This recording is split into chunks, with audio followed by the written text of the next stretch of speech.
Bon, bah, je viens d'aller voir Triple X3 au cinéma. Mon Dieu que c'est nul.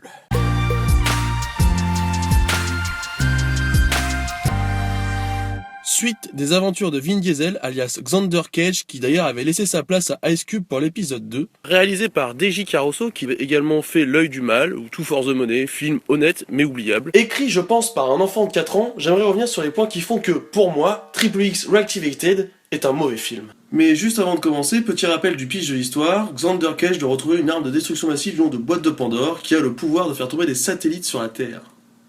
Et c'est pour moi l'un des plus gros défauts de ce film, le scénario est débile, je suis désolé, j'ai pas d'autres mots. D'habitude j'adore les blockbusters, mais là ça marche pas. Vin Diesel doit retrouver Boîte de Pandore. Les retournements de situation sont vus et revus. J'ai trouvé la plupart des punchlines mauvaises, mal écrites, ou alors c'est à cause de la VF, je ne sais pas. De toute façon, dans l'ensemble, les dialogues, c'est pipi caca, c'est la cour de récré, c'est du 12 ans, franchement c'est pas intéressant et c'est mal écrit. À côté de ça, la réalisation encore une fois reste assez honnête, mais bon c'est du Caruso, ça a toujours été honnête. Les scènes d'action et les cascades sont assez bien montrées, bien filmées, la réalisation est assez propre. Mais c'est pas crédible. Donnie Yen qui chute d'un immeuble de 20 mètres sans avoir une seule égratignure. Vin Diesel qui descend à ski une montagne, au Brésil, sans neige, dans la forêt. Non, franchement les gars, ça marche pas. Et qui juste avant, avec ses mêmes skis au pied, a sauté d'une antenne de 20 mètres. Même pas mal le mec. Oui, alors certains vont me dire c'est un film d'action, faut pas se prendre la tête et tout ça. Non, il y a quand même un minimum de cohérence à avoir. Tu peux pas sauter d'une antenne de 20 mètres, dévaler une pente sans te péter une jambe. Tiens d'ailleurs, se demander à Schumacher ce qu'il en pense. Pour finir sur les cascades, je veux bien que parfois ça soit impressionnant, comme dans Mission Impossible où Ethan Hunt est littéralement accroché à un avion en vol.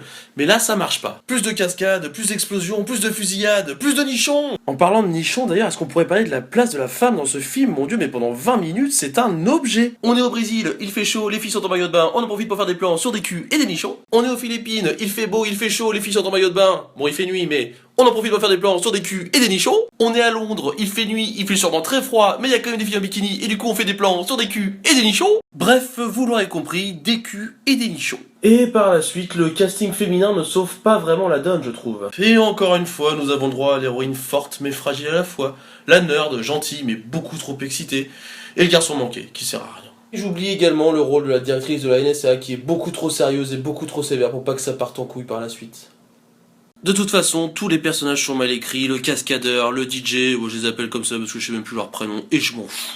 Les acteurs sont à la ramasse, on a l'impression qu'ils sont là juste pour récupérer leur chèque. Mention spéciale d'ailleurs à Tony Jaa, qu'on avait vu dans Home Back, que je n'ai même pas reconnu tellement il est ridicule. Même Donnie Yen, que j'avais découvert dans Star Wars Rogue One et dont j'avais adoré l'interprétation du prêtre aveugle, n'a pas réussi à me convaincre. Bref, par pitié, n'allez pas voir ce film, ne donnez pas d'argent à ces mecs-là.